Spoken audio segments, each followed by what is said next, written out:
पाँच जून 2025 को Pakistani defence minister Khwaja Asif ने ये डिक्लेयर किया है कि 1972 में पाकिस्तान और इंडिया के बिटवीन होने वाला शिमला एग्रीमेंट अब एक डेड डॉक्यूमेंट है। ख्वाजा आसिफ साहब के इस स्टेटमेंट की क्या वजह है, जानते हैं इस वीडियो में।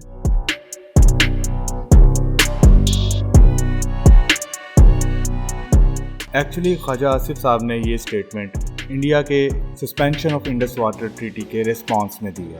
इंडियन गवर्नमेंट ने इंडस वाटर ट्रीटी को सस्पेंड कर दिया था और इंडियन गवर्नमेंट की जानिब से बार बार ये कहा जा रहा था कि पाकिस्तान का पानी बंद कर दिया जाएगा। और जैसे ही इंडियन गवर्नमेंट की तरफ से ये फैसला किया गया पाकिस्तान के पानी बंद करने का, तो पाकिस्तान ने रिस्पांस में शिमला एग्रीमेंट को सस्पेंड कर दिया। और अब 5 जून 2025 को ख्वाजा आसिफ साहब ने जो बयान दिया है वो इसी से रिलेटेड है। उन्होंने ये क्लियर किया है कि पाकिस्तान और इंडिया के बिटवीन अब कोई शिमला एग्रीमेंट बाकी नहीं बचा है और जो लाइन ऑफ कंट्रोल है वो एक सीज फायर लाइन कंसीडर की जाएगी। अब जानते हैं ये शिमला एग्रीमेंट है क्या चीज़। पाकिस्तान और इंडिया के बिटवीन 1971 की वॉर के बाद 1972 में पाकिस्तान और इंडिया के बिटवीन एक एग्रीमेंट साइन किया गया जिसमें पर्टिकुलरली कश्मीर के डिस्प्यूट को डिस्कस किया गया। इस एग्रीमेंट के तहत पाकिस्तान और इंडिया दोनों लाइन ऑफ कंट्रोल को रेस्पेक्ट करेंगे। ये एक पीस एग्रीमेंट था जो दोनों मुल्कों के दरमियान में किया गया। इसी तरह से 1960s में पाकिस्तान और इंडिया के बिटवीन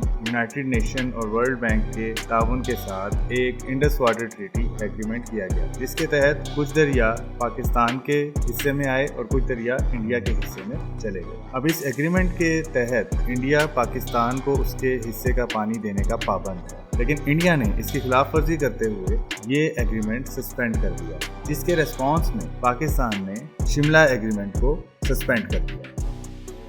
एक्चुअल में ये पाकिस्तान की तरफ से इंडिया के लिए एक मैसेज है कि पाकिस्तान अब कश्मीर इशू को इंटरनेशनली रिजॉल्व करवाने की कोशिश करेगा। दुनिया के सामने पाकिस्तान ने ये हाईलाइट किया है कि कश्मीर जो है वो एक डिस्प्यूटेड टेरिटरी है और इसका हल जो है वो कश्मीरियों की मर्जी के मुताबिक ही निकलना चाहिए। एक्चुअली ये इंडिया की कश्मीर के अंदर एक बहुत बड़ी डिफीट है क्योंकि पिछले काफ़ी अरसे से बहुत ज़्यादा रिसोर्सेज का इस्तेमाल करते हुए और सप्रेशन के साथ उसने कश्मीरियों की आवाज़ को दबाने की कोशिश की, लेकिन अब दोबारा से कश्मीर इशू पूरे वर्ल्ड में हाईलाइट हो चुका है।